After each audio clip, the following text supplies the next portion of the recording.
ବନ୍ଧୁଗଣ ଜୟ ଜଗନ୍ନାଥ। କଳା ଧୁତୁରା ଫୁଲ 24 ଘଣ୍ଟାରେ ଆପଣଙ୍କ ଭାଗ୍ୟ ବଦଳେଇ ଦେବ। ଧୁତୁରା ଗଛର ଚମତ୍କାରିତା ଗୁଣ। ଯଦି ଆପଣଙ୍କ ଜୀବନରେ କଷ୍ଟ ଆସିଛି, ଗରିବୀ ଯାଉନାହିଁ, ଧନ ଆସିବାର ସବୁ ମାର୍ଗ ବନ୍ଦ ହୋଇଯାଉଛି, କରଜର ଭାର ରହିଛି, ଶତ୍ରୁ କ୍ଷତି କରୁଛନ୍ତି, ତେବେ ଆପଣମାନେ ଧୁତୁରା ଗଛର ପ୍ରୟୋଗ ନିଶ୍ଚୟ କରନ୍ତୁ। ଆଜି ଆମେ ଆପଣଙ୍କୁ ଧୁତୁରା ଫୁଲର ଚମତ୍କାରୀ ଗୁଣ ବିଷୟରେ କହିବାକୁ ଯାଉଛୁ। ଆପଣମାନେ ନିଶ୍ଚୟ ଧୁତୁରା ଗଛ ଦେଖିଥିବେ। କୁହାଯାଏ, କୌଣସି ବ୍ୟକ୍ତି ମା ଲକ୍ଷ୍ମୀଙ୍କ ଠାରେ ଧୁତୁରା ଗଛର ଫୁଲ ଅର୍ପଣ କରିଥାଏ, ତେବେ ଧନର ଅଭାବ କେବେ ହୁଏ ନାହିଁ।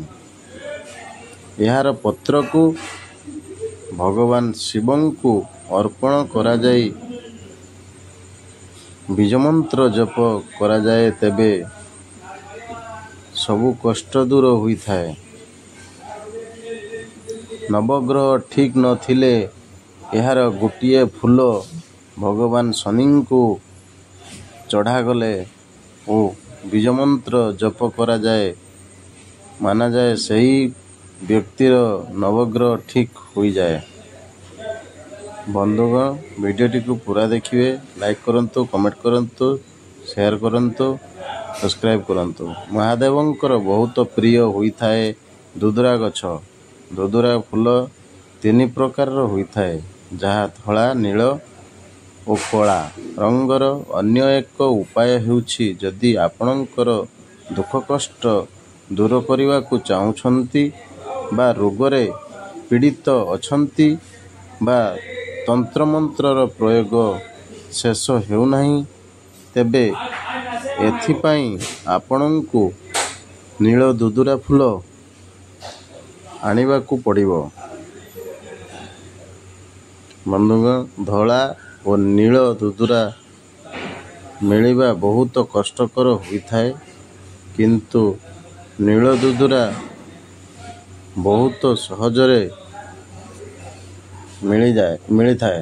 ଆପଣଙ୍କୁ ଏହି ଉପାୟ 3ଟି ସୋମବାର ଦିନ କରିବାକୁ ହେବ। ଏହି ଉପାୟ କରିଲେ ପୁରା ବର୍ଷ କଷ୍ଟ ସମସ୍ୟା ଆସିବ ନାହିଁ, ଦୁର୍ଭାଗ୍ୟ ଆପଣଙ୍କ ପିଛା କରିବ ନାହିଁ, ଘରର ଉନ୍ନତି ହେବ। ଏଥିପାଇଁ ଆପଣଙ୍କୁ ସୋମବାରରେ ସ୍ନାନ ଆଦି କରି ଶିବ ମନ୍ଦିରକୁ ଯାଆନ୍ତୁ। ଏକ ତମ୍ବା ପାତ୍ରରେ ଜଳ ନେଇ ଧୁତୁରା ଗଛର ପତ୍ର ଫୁଲ ନେଇ ଭଗବାନ ଶିବଙ୍କୁ ଅର୍ପଣ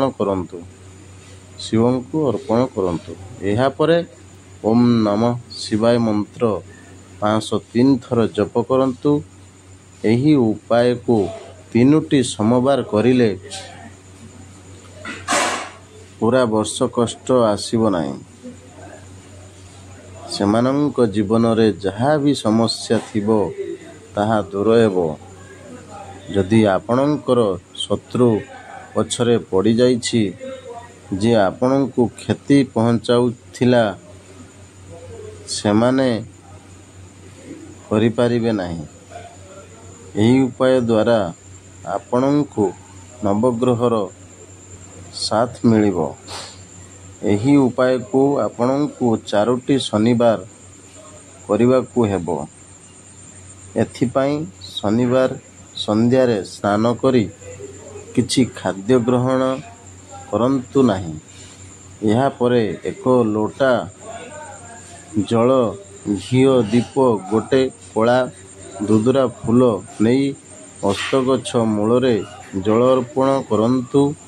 ତାପରେ ଶନିଙ୍କ ମନ୍ଦିରକୁ ଯାଇ କଳା ଧୁତୁରା ଫୁଲ ଅର୍ପଣ କରିଲେ ପୁରା ବର୍ଷ ଆପଣଙ୍କ ବେପାରରେ ବୃଦ୍ଧି ହେବାରେ ଲାଗିବ।